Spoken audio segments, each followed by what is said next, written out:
Victim 6 was not sweaty.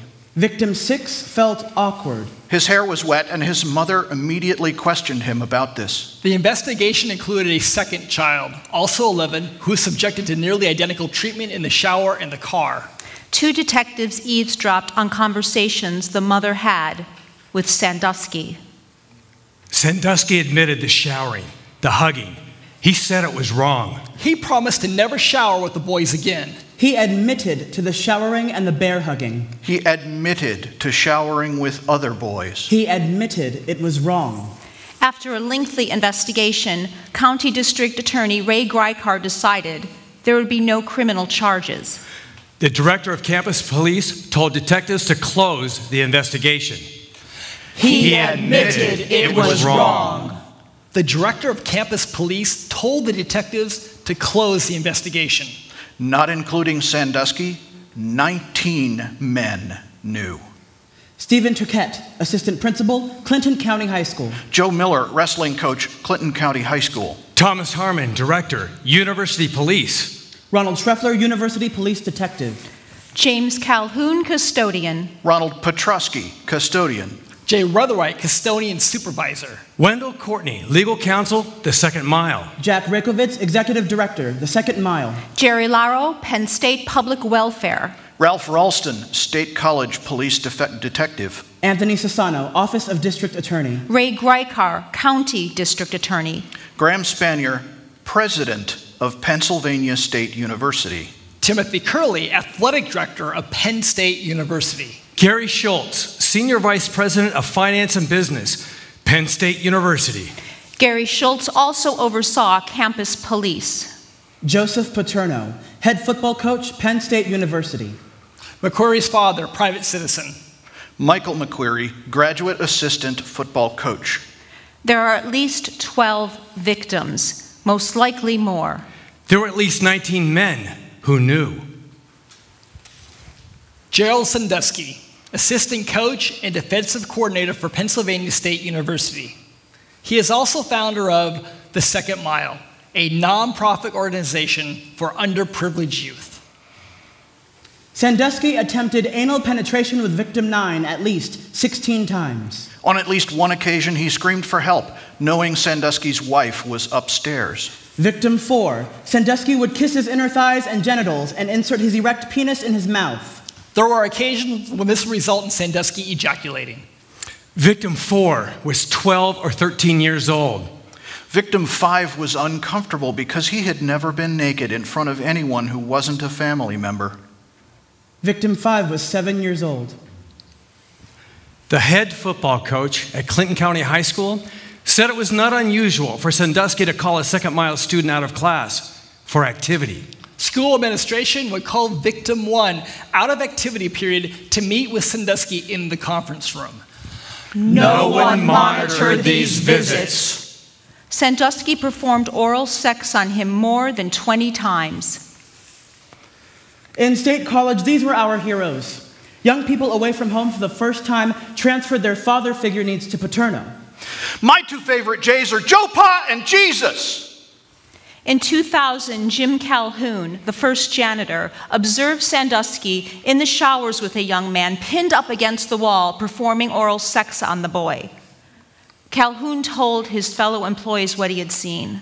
He was very upset and crying. His supervisor testified that Calhoun was very distraught and was afraid he was going to have a heart attack or something. The same night, janitor Ronald Petrosky saw Sandusky leave the showers with a boy, 11 or 12 years old. Hand in hand. The janitors were new employees and expressed concern that if they reported what they saw, they might lose their jobs. Except the supervisor, who told Calhoun he should report what he had seen. I fought in the war, seen people with their guts blown out, arms dismembered. What I just witnessed, I will never forget. No report was ever made. Ray Greicar, the DA who refused to pursue the case, disappeared in 2005. Just disappeared. His body was never found. In 2001, Sandusky publishes his autobiography called Touched, the Jerry Sandusky story. She asked her son why he did not inform her earlier, and he said, "Well, I didn't know what to do. You just can't tell Sandusky no." Sandusky was the architect of Linebacker U, helped win national championships, recognized as college's top football assistant, initially accused in 1998, he retires in 1999. His reputation was unblemished, which allowed him to continue running a charitable foundation that gave him access to underage males. In 2002, he is banned from bringing children into the football locker room. However, this was never enforced. I think it's only fair to let him ride out the season because this is the house that Joe built. Penn State sits in the Nittany Valley of Centre County, so encircled by nearby mountains that when rain clouds form, they don't blow out of the region, but they stay there, trapped, until every last drop has fallen. This is the house that Joe built. This is the house that Joe built. This campus is gonna burn! Kids before football! This is the house that Joe built. This campus is going to burn! Michael McQueary, a Penn State graduate assistant, entered the locker room. He looked into the shower. He saw a naked boy, victim 2, 10 years old. His hands up against the wall, being subjected to anal intercourse by a naked Sandusky.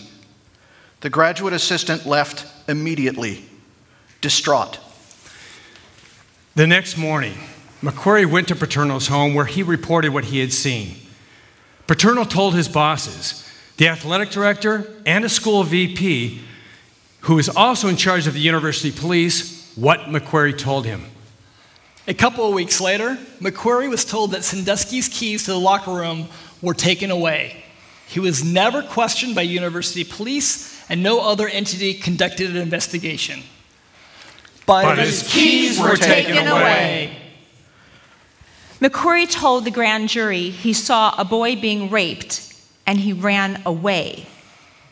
What kind of human being would watch a boy being raped and do nothing to stop it? I'm getting hammered for not handling this the right way. I did stop it, not physically, but made sure it stopped before I left that locker room.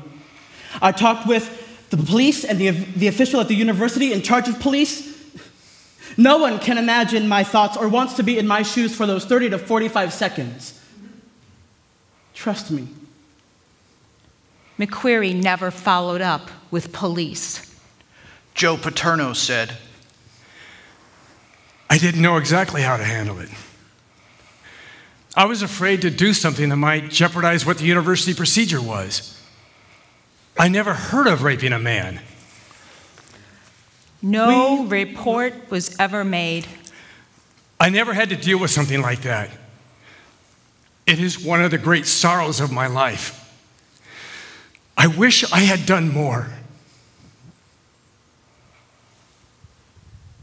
Paterno never followed up with police. He was fired in November of 2011 and died 3 months later. Sandusky went to trial and was convicted of 45 counts of child sexual molestation over 15 years. He has been sentenced to 30 years in prison. After the verdict, Sandusky's stepson, Matt Sandusky, stepped forward and he admitted he was also molested by his adopted father. However, it should be noted that Matt Sandusky was an ardent supporter of his father in the earliest days of the scandal. He was another man who knew. The NCAA, the governing body of college football, has stripped Penn State of 111 victories and fined them $60 million. The NCAA wrote, it was fear and deference to an omnipotent football program that enabled the perpetrator to attract and abuse his victims. The 7-foot, 900-pound bronze statue of Joseph Paterno in front of Beaver Stadium has been torn down. There were at least 12 victims. There were more than 20 men who knew.